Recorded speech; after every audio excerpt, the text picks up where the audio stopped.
ধনু ঘর থেকে বেরাস না, শুনেছি বিরাট ঝড় আসছে, রিমেল না রেমেল কি বটে একটা আসছে। হ্যাঁ শুনলাম, কিন্তু যাই বলো কাকু, কালকে রাতে আমাদের ঘরে যে ঝড়টা উঠেছিল সেইটার কাছে তোমার এই ঝড়টা চুনাপুটি। কেন, কি হয়েছিল কি?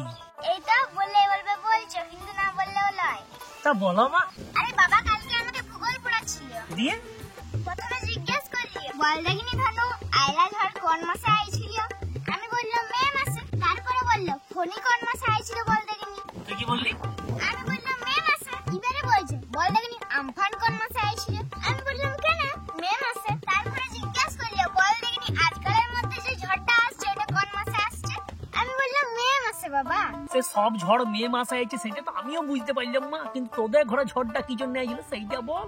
আরে এর পরের কোশ্চেনটাই তো ঝড়টা এলিয়া, যেটা বাবা আমাকে না করে মার্ক করে দিয়েছিল। কি কোশ্চেন? বললে হ্যাঁ গো, তোমাকে কি আমি মে মাসে বিয়ে করলি আইছিলাম। আমি পারি না আর পারি না, আমি কেন মরি না।